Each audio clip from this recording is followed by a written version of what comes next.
น้ำท่วม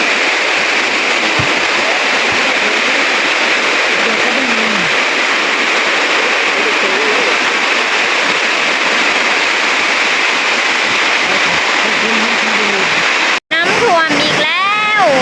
พี่น้องคนบ้านปิดห้านกันสนั่นหวั่นไหวเดี๋ยวสิพาไปเบิ่ง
พี่น้องหลังจากที่ฝนตกแล้วเนาะทางนอกโอ้ยก็ว่าสิบ่เมื่อบ้านแล้วตอนตำอิฐก็ได้ฝนตกแห้งเนาะมีแต่ผู้สั่งนั่นสั่งนี่ก็เลยได้เมื่อซะจังได้ซะแม่ก็สั่งน้าสาวก็สั่งพี่สังก็บ่ฮู้โธ่หิวจนแขนกองทางโอ้ยเมื่อแต่ละเทื่อน่ะจนหอบจะโพดแค่เหลือฝนตกแห้งน่ะทางบ่เปื้อนแต่คันตกแบบว่าอันครึ่งกลางๆน่ะเปื้อนมุนเบิดทางลิ้นขี้ต้มได้เนาะ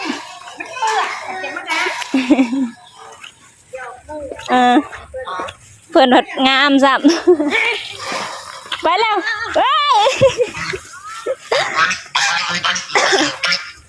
ยา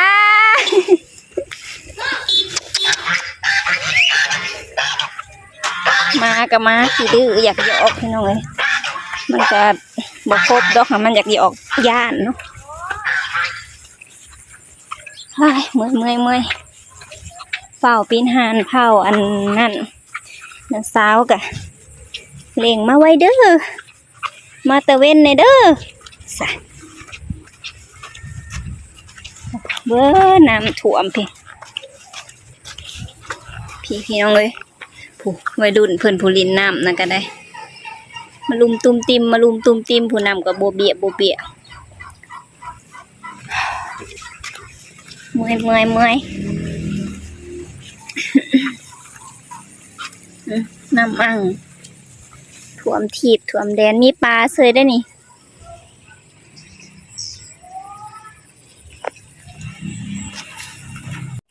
บรรยากาศยามเช้าๆพี่น้องหลังจากที่ฝนตกเมื่อวานนี้แห้งแห้งเนาะนี่อันนี้คือตอนเช้าอีกมื้อหนึ่งเนาะพี่น้องเนาะปอนสดชื่นบ่แดดอ่อนๆหน่อยหนึ่งสวยๆไปนี่ก็บ่ฮู้ว่าสิมีแดดบ่หรือว่าจังใดเนาะล่ะค่ะคันมีก็ดีเนาะเบิ่งเทิงฟ้าอันเมฆบางๆเนาะคุมแต่บ่มีครึ้มฝนเด้มื้อนี้นะแต่คันมีก็อุกอั่งและบ่มีคันบ่มีก็ดีเนาะไปเบิ่งปลาก่อนปลาสิมีอยู่บ่เพราะว่าเมื่อวานนี้เด้น้ำไหลน้ำท่วมเมื่อวานนี้ปลาก็สิไหลมาทางนี้เลยเนาะบางคนก็เอาหลี่เอามองเอาแยงมาใส่รัดปลาไว้ปลาดุกปลาอันนั้นมันบืนขึ้นว่าอยู่พุ่นน่ะมันเป็นหนองทางพุ่นและน้ำก็ไหลมานี่ทักพุ่นเนาะมันมีหนองปลาแล้วน้ำก็ไหลมานี่ปลามันก็ไหลมานี่น้ำลงไปนี่คันลัดอยู่นี่ก็ได้กินขาบหนึ่ง